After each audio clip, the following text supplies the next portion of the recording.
نحمده ونصلي على رسوله الكريم أما بعد فأعوذ بالله من الشيطان الرجيم بسم الله الرحمن الرحيم ربي اشرح لي صدري ويسر لي أمري واحلل عقدة من لساني يفقهوا قولي ربي يسر ولا تعسر وتمم بالخير يا مقلب القلوب ثبت قلبي على دينك.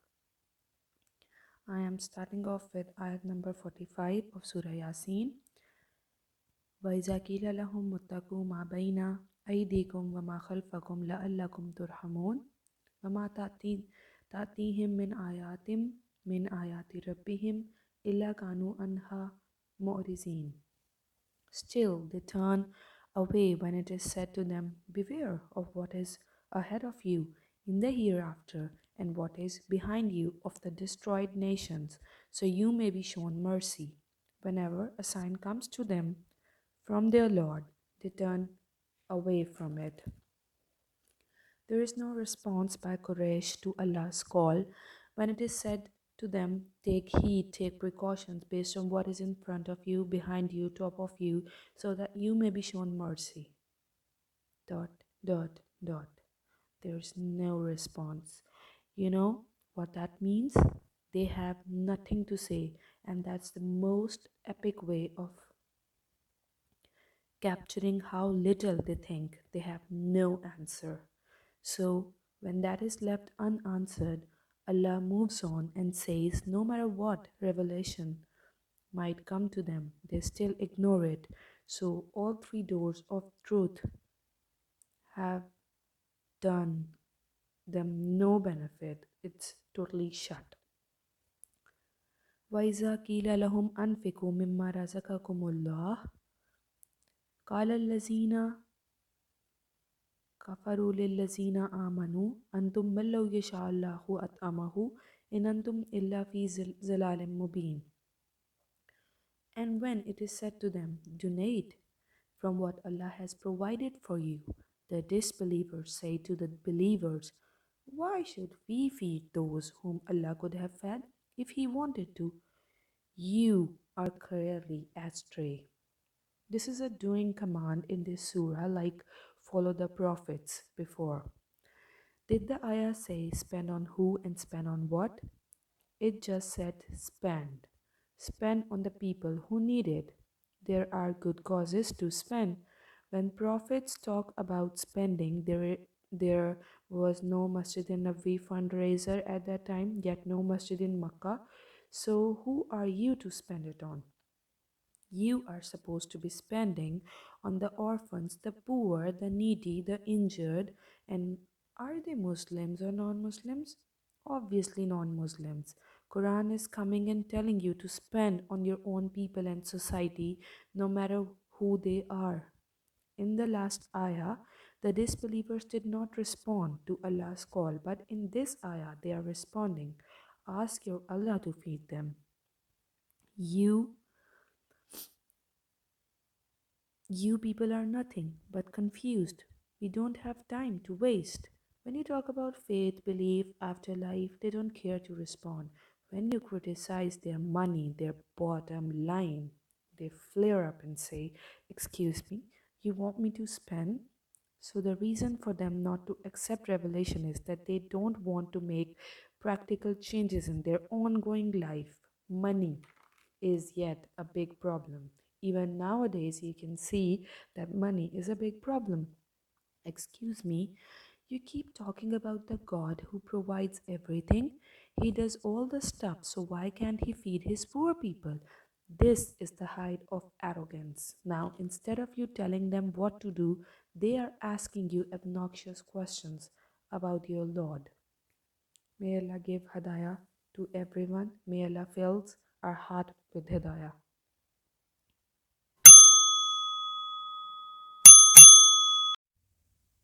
اعوذ باللہ من الشیطان الرجیم بسم اللہ الرحمن الرحیم رب اشرح لی صدری ویسر لی امری واحلل عقدۃ من لسانی یفقہوا قولی۔ آج ہم پڑھیں گے آیت 45 سے 47۔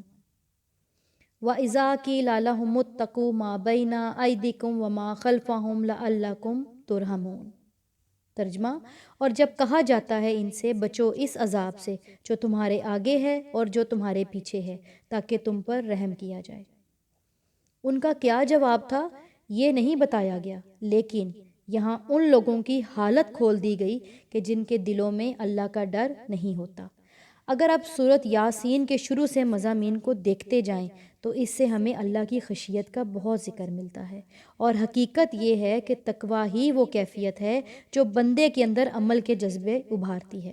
انسان کے نفس میں گناہوں کی طرف رغبت اور نیکیوں سے دوری ہوتی ہے، لیکن تقویٰ ایک ایسا چوکیدار ہے، ایسی فورس ہے جو انسان کو نفس کے تقاضوں سے اوپر اٹھا کر جینا سکھاتا ہے۔ آپ کہہ سکتے ہیں کہ ہواؤں کے اپوزٹ چلنے والی کیفیت ہے۔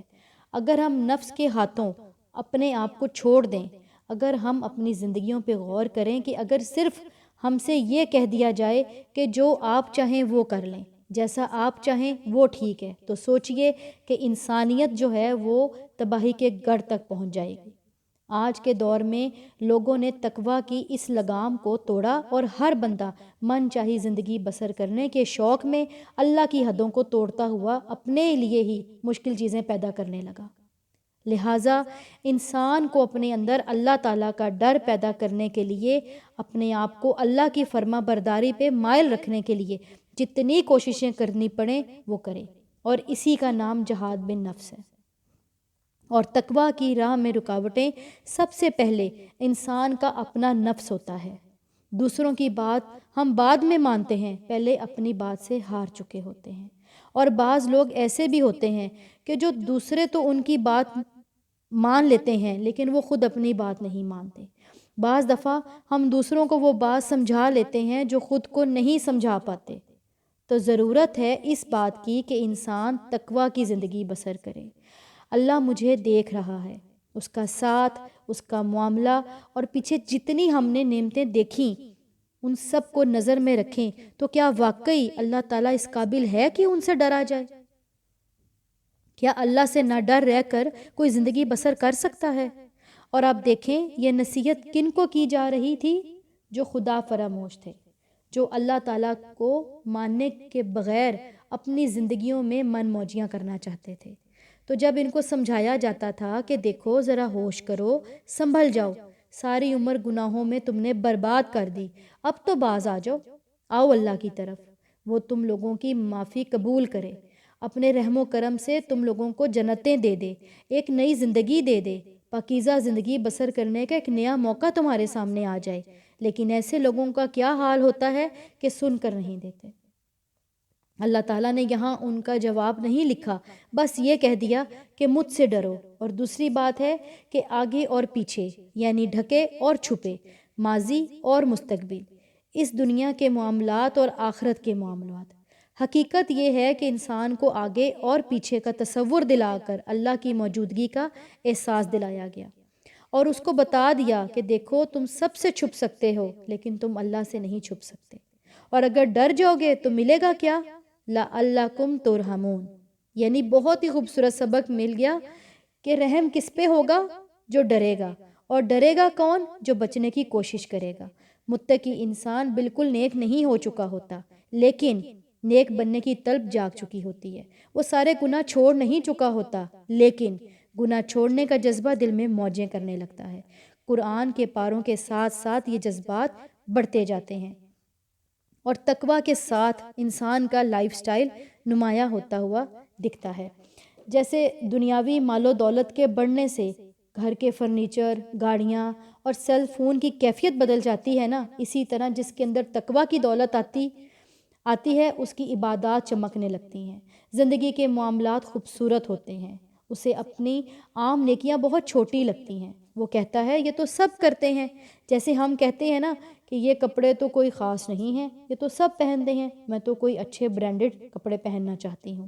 اسی طرح جو متقی لوگ ہوتے ہیں وہ یہی کہتے ہیں کہ یہ تو عام نیکیاں ہیں لیکن مجھے اس سے بڑھ کر کرنا ہے، مجھے تو نمایاں ہونا ہے۔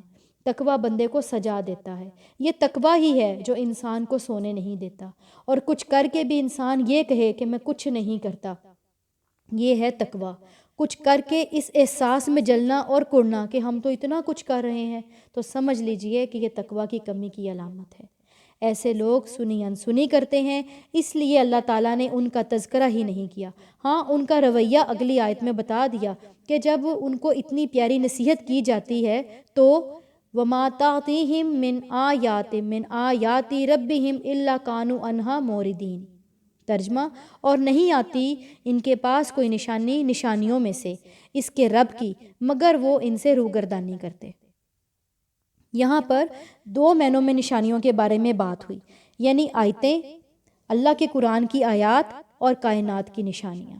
کائنات سے گزرتے ہیں، سورج چاند ستارے دیکھتے رہتے ہیں، برف کو بھی دیکھتے ہیں، گرتے اگتے پتوں کو بھی دیکھتے ہیں، لیکن غور ہی نہیں کرتے۔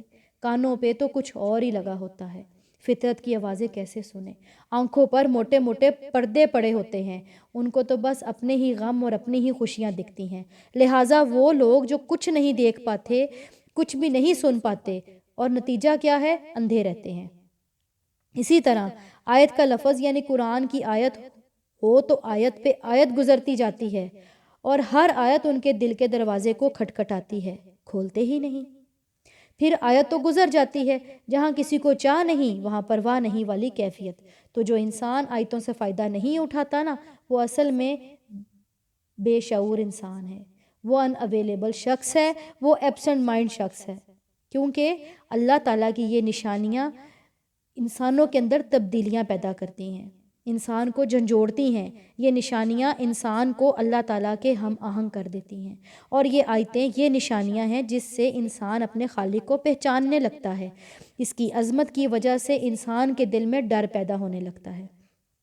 لیکن جب انسان ان آیتوں میں سے، ان نشانیوں سے منہ پھیرتے ہوئے گزرتے ہیں تو امیجینیشن میں ذرا لائیے کہ گاڑی میں کوئی بیٹھا ہوا ہے اور اس نے اپنے شیشوں پر موٹے پردے ڈال دیے ہوں، کیونکہ وہ اندر اسکرین پہ ایسی چیز دیکھ رہا ہے جس کو ڈسٹرکشن ہوتی ہے اس کو دیکھنے میں، لہٰذا وہ اپنے آپ کو آگے سے آگے اس میں ماہر کرتا ہے۔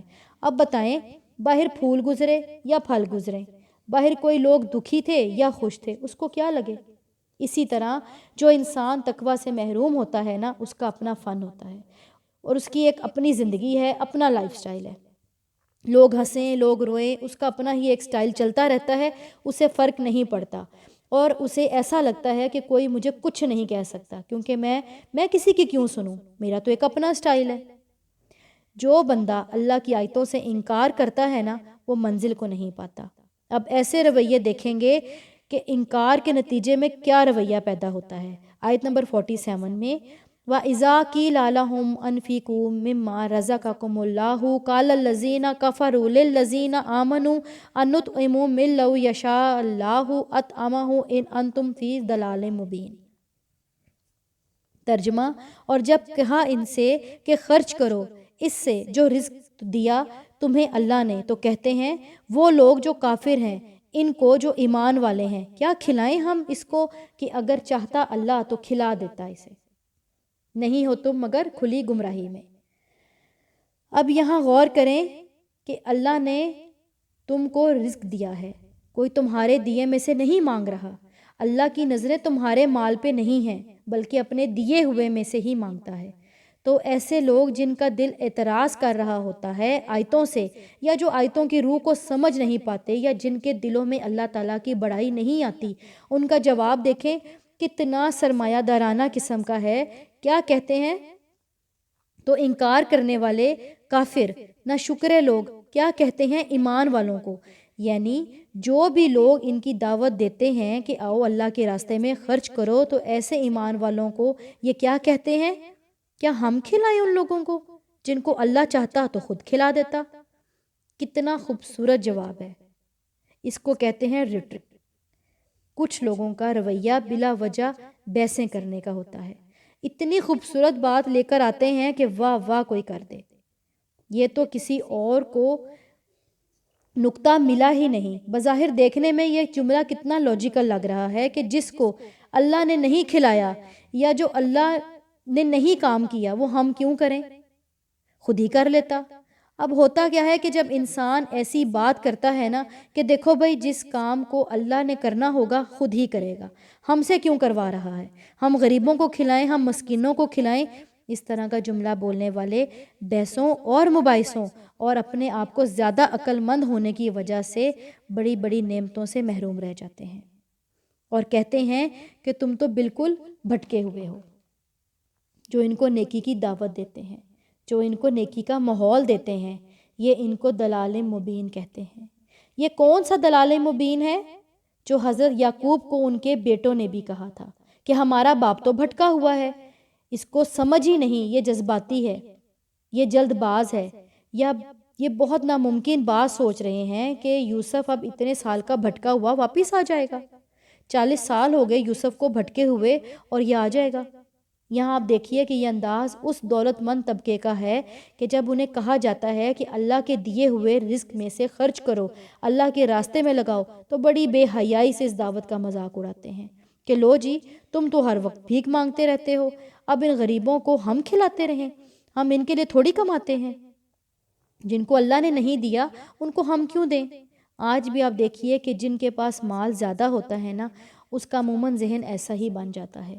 مال اپنی جگہ ایک نعمت ہے، حقیقت میں پہلے دور میں لوگ مال کو برا کہتے تھے، لیکن آج کے دور میں جو مال ہے وہ انسان کی زندگی گزارنے کا ذریعہ بن چکا ہے۔ لیکن جو سوچ پیدا ہو جاتی ہے نا مال کے ساتھ، ہوتا کیا ہے کہ بھائی دیکھو آج ہم مال رکھتے ہیں بھی ہے نا، تو لوگوں کو یہ نہیں پتا کہ ہمارے خرچے کتنے ہیں، ہماری ضروریات کتنی ہیں، اور ایک وقت ایسا آتا ہے کہ جس کو علامہ اقبال نے بھی غالباً کہا تھا نا کہ احساس مروت کو کچل دیتے ہیں آلات، ہے دل کے لیے موت مشینوں کی حکومت، کہ جتنی مشینیں بن گئیں اتنے احساس مروت ختم ہو گئے۔ دولت کی والہانہ محبت انسان کو اس مقام پہ لے آتی ہے کہ وہ حجت باز بن جاتا ہے، ہیلے ساز بن جاتا ہے، سیدھی اور صاف بات اسے سمجھ نہیں آتی، اور سیدھی بات کا کتنا الٹا جواب دیتے ہیں کہ انسان کی عقل دنگ رہ جاتی ہے۔ نہ تو اللہ کی دی ہوئی نعمتوں کا شکر ادا کرنے کی انہیں توفیق ہے، اور نہ ہی لوگوں کے دکھ تکلیف ان کے دلوں پہ کوئی نرمی پیدا کرتے ہیں۔ ایسے بیمار ذہن معاشروں میں پھر خون کے انقلاب تو آتے ہیں۔ آج ہم دنیا کا جو نظام دیکھ رہے ہیں بالکل اسی قسم کی سوچ کا ہے۔ آپ کو معلوم ہے کہ ایک ایسا شخص گزرا ہے جس نے سارے غریب لوگوں کو مروا دیا تھا، کہا کیا فائدہ انہیں رکھنے کا، کام نہیں کرتے، پیسہ ہے نہیں، انہیں مروا دو۔ بوڑھوں کو مروا دیا، کہا گولی مار دو ان کو، انہوں نے تو اب جوان ہونا نہیں، انہوں نے کیا فائدہ دینا ہے ہم کو، ان کو مار دو۔ آج بھی آپ دیکھیں کہ جب بیماروں کو لوگ مشینوں پہ لگاتے ہیں، تو جب کوئی نیا مریض آتا ہے جو ذرا ینگ ہے یا جس کے لیے لگتا ہے کہ ان کو کہ اس کی زندگی زیادہ اہم ہے، وہ بوڑھے کو مشین سے اتار کر جوان کو لگا دیتے ہیں، اور بوڑھا چند گھنٹوں میں مر جاتا ہے۔ حالانکہ آپ کو پتہ ہے حدیث میں ہے، اللہ کے نبی نے فرمایا تمہیں تمہارے کمزوروں کی وجہ سے رزق ملتا ہے۔ اب وہ کمزور عمر کے ناطے سے یعنی بزرگ ہو سکتے ہیں، مال کے کمزور ہو سکتے ہیں، بیچارے مفلس یتیم ہو سکتے ہیں، گھروں میں بیٹھے کئی بوڑھے لوگ برداشت ہی نہیں ہوتے کہ بھئی ان کی تو دوائیوں کے خرچے ہی بہت ہیں، لیکن پتہ اس دن چلتا ہے جب وہ بوڑھا دنیا سے جاتا ہے کہ آج تو دعائیں کرنے والے ہاتھ ہی اٹھ گئے۔ وہی ہاتھ جس میں تم کچھ دیتے ہوئے ڈرتے ہو، وہی ہاتھ تمہارے لیے دعائیں کرتے ہیں، تمہیں رزق ملتا ہے۔ تو اللہ تعالیٰ بتا رہے ہیں کہ یہ رزق تمہیں کہاں سے مل گیا؟ کبھی تم نے سوچا؟ آج جوانی کے نشے میں چور ہو، آج اقتدار اور دولت کے خزانوں کی کنجیاں تمہارے ہاتھ میں ہیں، تو بتاؤ تو صحیح کہ پھر تم لوگ کس طریقے سے اللہ سے دور ہو۔ دیکھیے یہ سوچ جب ہوتی ہے نا، پھر لکشمی دیوی کی پوجا ہوتی ہے جس کو دولت کی دیوی کہتے ہیں، پھر انسان سانپ بن کر خزانوں کے اوپر بیٹھنے لگتے ہیں، پھر غریبوں کے ساتھ بے رحمی کا معاملہ ہونے لگتا ہے۔ کبھی غور کر کے دیکھیں دنیا میں جو بھی فتنے مال کے آ رہے ہیں، سب کے پیچھے وجہ اللہ کا خوف نہ ہونا اور قیامت کے محاسبے کا یقین دل میں پیدا نہ ہونا۔ ایسے وقتوں میں اللہ تعالیٰ دعوت دے رہے ہیں کہ ایسے لوگوں کو بتاؤ کہ دیکھو تم اس دنیا کی محبت میں چور چور ہو، تو تمہیں ملے گا کیا اور کتنے دن ملے گا؟ اور یہ جو مال تمہارے پاس ہے تم اس کو لے کر دنیا میں جیتے رہو گے؟ کیا تم ایسا مال رکھ کر اپنی موت کو اپنے سے دور کر لو گے؟